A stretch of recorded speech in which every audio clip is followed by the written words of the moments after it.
মানে আমরা কিছু জিনিসকে তুচ্ছ তাচ্ছিল্য করি, কারণটা কি আমরা অতদূর চিন্তাই করি না, স্বপ্নটাই দেখি না। ভাই 8 মাস আগে কেউ স্বপ্নই দেখে নাই যে হাসিনা দেশ ছেড়ে পালিয়ে যাবে।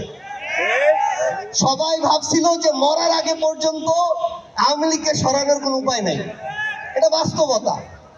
সো আমি আপনাদেরকে একটা জিনিস অনুরোধ করি, আপনারা নিজেদের জায়গা থেকে রুমের ভিতরে কোরআন করেন, হলের ভিতরে কোরআন করেন, ক্যাম্পাসেও করেন, কিন্তু একটা জিনিস মনে রাখেন, যখন আপনি আরো বড় স্কেলে যাবেন, এটা একটা গুরুত্বপূর্ণ জায়গা।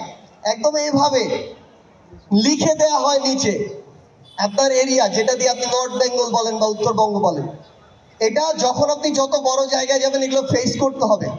এখন ইম্পর্টেন্ট কথা হচ্ছে, আমরা আমাদের জায়গা থেকে পলিটিক্সে, পলিসি মেকিং এ আপনাদেরকে চাই, 100 জনে 5 জন হলেও চাই। একদম চিন্তাই করবেন যে আমি আমার লাইফে পলিটিক্স করবো, এটা আমার প্যাশন হবে, আমি মন্ত্রী হতে চাই, আমি প্রধানমন্ত্রী হতে চাই। আপনারা আসেন, যেই দলে যান, কোনো সমস্যা নাই, কিন্তু আসেন। ভালো মানুষগুলো অনেক চিন্তা করি যে আমার পরিবারের সাপোর্ট কে দিবে, আমার সাপোর্ট কে দিবে, এটা আমরা সবাই মিলে একসাথে অ্যারেঞ্জ করব। এখন আমাদের ওইটুকু সবাই মিলে ক্যাপাবিলিটি আছে, আমরা এটা করব। আরেকটা জিনিস বলি, অনেক স্টেক আশা করি, আগে কন্ট্রিবিউট করতে হবে।